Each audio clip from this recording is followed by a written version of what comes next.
Bom dia a todos, que a paz de nosso Senhor e Salvador Jesus Cristo esteja contigo, meu irmão e minha irmã. A mensagem de hoje é para você que vive preocupado, você que não consegue nem dormir. E nós vamos abrir a palavra de Deus no Evangelho de Mateus, capítulo 6, e eu vou ler do versículo 25 ao 34, que diz assim: Por isso vos digo, não estejais ansiosos quanto à vossa vida, pelo que haveis de comer ou pelo que haveis de beber, nem quanto ao vosso corpo, pelo que haveis de vestir. Não é a vida mais do que alimento e o corpo mais do que o vestuário? Olhai para as aves do céu, que não semeiam, nem ceifam, nem ajuntam em celeiros, e vosso Pai Celestial as alimenta. Não valeis vós muito mais do que elas? Ora, qual de vós, por mais ansioso que esteja, pode acrescentar um côvado à sua estatura? E pelo que haveis de vestir, por que andais ansiosos? Olhai para os lírios do campo, como crescem, não trabalham nem fiam. Contudo vos digo que nem mesmo Salomão, em toda a sua glória, se vestiu como um deles. Pois, se Deus assim veste a erva do campo, que hoje existe e amanhã é lançada no forno, quanto mais a vós, homens de pouca fé? Portanto, não vos inquieteis dizendo: que havemos de comer? Ou que havemos de beber? Ou com que havemos de vestir? Pois a todas essas coisas os gentios procuram, porque vosso Pai Celestial sabe que precisais de tudo isso. Mas buscai primeiro o seu reino e a sua justiça, e todas essas coisas vos serão acrescentadas. Não vos inquieteis, pois, pelo dia de amanhã, porque o dia de amanhã cuidará de si mesmo. Basta a cada dia o seu mal. E é assim na nossa vida, meu irmão, minha irmã, muitas pessoas têm a mente preocupada. E o preocupado tem a mente dividida entre o real e o possível, o imediato e o potencial. Tenta vencer a batalha da vida nas duas frentes, e o seu destino é a derrota. O preocupado tenta viver no futuro, e isso lhe traz dois problemas. O futuro ainda não chegou, e o futuro não lhe pertence.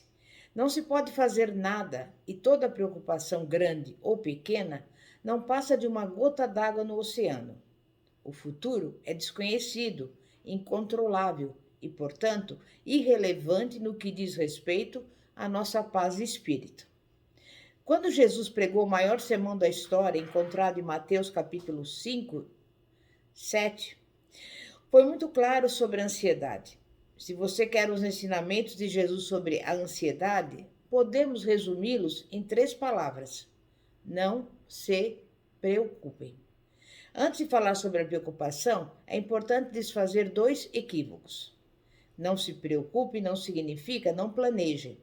É verdade que Jesus disse em Mateus 6,34: Não se preocupem com amanhã, mas isso não significa que não devemos fazer um planejamento. Jesus fez planos também para o ministério do Evangelho, após a sua morte, ressurreição e ascensão. Passou muito tempo preparando os discípulos para Jerusalém e o que estava para vir. Também ensinou que não devemos começar a construir uma torre sem antes fazer os cálculos das despesas. Assim, devemos viver com planejamento. Não se preocupem não significa não se interessem ou não se envolvam. Não devemos levar uma vida descuidada. Há coisas que precisamos estar atentos.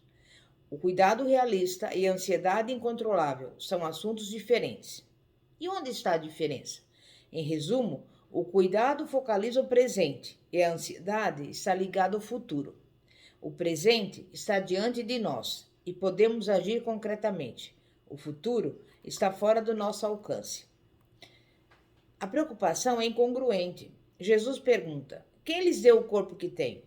Quem estabeleceu as necessidades desse corpo? Alimento, roupa, abrigo? Vocês acham que ele fugiu para algum lugar? Não pensam que o mesmo provedor atenderá às suas necessidades? Pondere sobre o Deus que nos criou, ordenando e estabelecendo o milagre da vida humana. Ele formou, com o poder das suas mãos, o calor do sol, os movimentos de rotação e translação da Terra, as 4 estações. Por que então teria descuidado dos detalhes? Uma lasca de pão, um pedaço de pano, um abrigo contra as intempéries? Um Deus tão grande jamais ignoraria algo tão pequeno. E se você crê no Deus Criador, precisa crer também no Deus Provedor. Senão, estaria sendo incongruente. As evidências do amor e dos cuidados preciosos de Deus estão ao nosso redor. Use a mente e achará consolo para sua alma. O primeiro argumento de Jesus é irrefutável. Aquele que nos deu vida pode certamente nos sustentar. Mas Jesus antecipou a próxima pergunta. Deus pode prover, mas será que vai prover? Jesus ataca essa segunda pergunta na direção oposta. Ele diz: olhem para as árvores e vejam os pardais. Não se vendem 2 pardais por uma moedinha? Poucas coisas custam tão pouco. Será que vocês valem menos que uma moedinha para o seu pai? Ele tem controle de cada pássaro que cai no chão. Se ele tem o mundo todo nas mãos, vocês também não estão incluídos? Na verdade, Jesus diz: se ele conhece cada pardal que cai no chão, também sabe quando cai um fio do nosso cabelo, e por isso cuidará das nossas necessidades. Então, a preocupação é incongruente e lógica, mas há muitos problemas com ela. A preocupação, como eu disse, divide a mente e multiplica a infelicidade. Ela subtrai a nossa infelicidade, mas nunca acrescenta. A preocupação é o uso mais ineficaz do tempo. Deus nos dá muito mais valor do que aos animais e flores e se entristece com as coisas que nos causam ansiedade. O Senhor Jesus morreu na cruz há mais de 2000 anos. Ele jamais sofreria e morreria pelos seus filhos se tivesse intenção de os negligenciar. É por isso que a preocupação é ilógica. A bondade de Deus é a essência da religião cristã e a preocupação é a total negação dessa bondade. A preocupação nega o Pai no céu e a família na terra. Ela nos rebaixa ao modo de vida dos pagãos, que veneram ídolos cegos, surdos e sem poder, que vivem como se o desespero de um sacrifício no altar fosse trazer mais algumas gotas de chuva. Jesus quer nos dizer: descansem. Todas as suas necessidades estão na agenda de Deus. E o que é necessário? Você precisa definir prioridades. O que é mais importante na sua vida? As pessoas que baseiam a existência na aquisição de bens materiais tendem a ser sobrecarregadas de ansiedade. Mas Jesus tem uma prescrição simples: ordene as suas prioridades. Busque as coisas de Deus em primeiro lugar. Concentre-se nisso, deixando de lado todas as distrações. Depois, deixe as coisas acontecerem. Fazendo isso, todas essas coisas não serão acrescentadas. Você confia realmente no Pai que o ama ou só diz isso da boca para fora? Consegue exercer sua fé de que Deus é soberano? Refaça o seu sistema de prioridades, colocando Deus no centro dele, e ficará a salvo das preocupações e do estresse. Você precisa de um programa estratégico. Viver no presente é uma estratégia. Jesus deseja que vivamos um dia de cada vez. E há uma razão por que Deus nos colocou no presente, separando-nos do passado e do futuro. Ambos estão fora do limite permitido. O passado está fechado para sempre e o futuro ainda está em construção. Mas o hoje tem tudo o que precisamos. Não desprezamos o futuro, planejamos e preparamos. Não pense na confusão de ontem. Uma coisa é sempre verdadeira sobre o passado, já foi. Está fora do alcance, não há nada que possamos fazer com ele. Deus colocou os nossos pecados no passado longe de nós. Deus perdoou. Se ele pode cortar fora o passado, nós também temos que ser capazes de fazer o mesmo. Se você confessou seu passado, está perdoado. Jogue-o fora para sempre e prossiga. Não viva no sucesso de ontem. É possível sentir ansiedade por situações positivas do passado. O apóstolo Paulo, um dos homens mais bem-sucedidos do mundo, fez uma declaração interessante no final da sua vida e da carreira.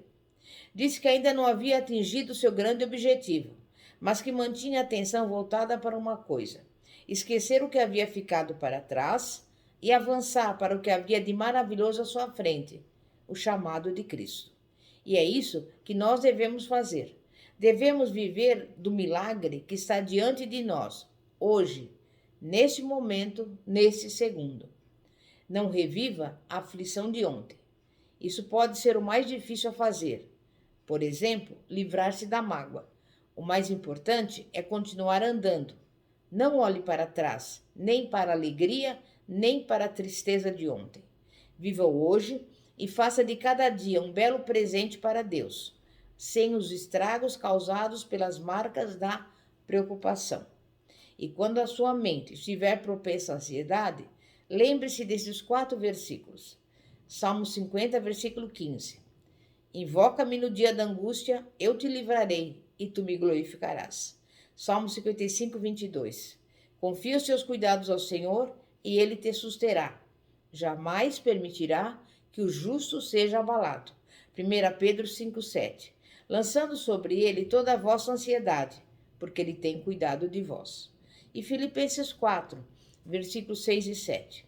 Não andeis ansiosos por coisa alguma, porém, sejam conhecidas diante de Deus as vossas petições, pela oração e pela súplica, com ações de graças.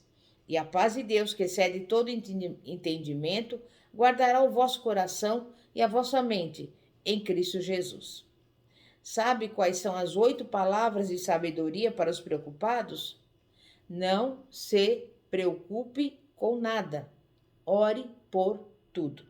Faça dessas palavras um grito de guerra contra o gigante da preocupação. Amém? Santíssimo Deus e poderoso Pai, Pai de nosso Senhor e Salvador Jesus Cristo. Nós sabemos, Pai, que nessa vida passamos por problemas, dificuldades e muitas vezes estamos preocupados com essa ou com aquela situação. Mas nesse dia de hoje, Pai, que nós estamos aprendendo, Pai, que não devemos ficar preocupados, não devemos ficar ansiosos. Nós entregamos a Ti, nesse momento, as nossas dificuldades, porque a Tua palavra diz: entrega o teu caminho ao Senhor, confia nele e o mais Ele fará. E por isso, nesse dia, nós Te agradecemos, porque sabemos que o Senhor tem cuidado de nós. Eu quero pedir em favor de todos que estão nos ouvindo, aqueles que são doentes, que o Senhor vá ao encontro dessas pessoas e que o Senhor entre com a providência, restaurando a saúde. Visita também aqueles que estão passando por necessidades, envia a essa pessoa a provisão, tudo que ela necessita. Também vai ao encontro dessa família, neste lar, restaurando a união, a harmonia, a paz que excede todo entendimento e principalmente o amor do Senhor. Que a bênção do Senhor, que enriquece e não acrescenta dores, seja derramada sobre todos que nos acompanham. É o que eu peço e desde já agradeço em nome de Jesus. E desde já eu te convido a estar conosco na Igreja Evangélica Apostólica Poder de Cristo, situada na Avenida Ouro Fino, 2212, Bosque dos Eucaliptos, São José dos Campos. Que a paz de nosso Senhor e Salvador Jesus Cristo esteja contigo. Glória a Deus, aleluia. Amém e graças a Deus.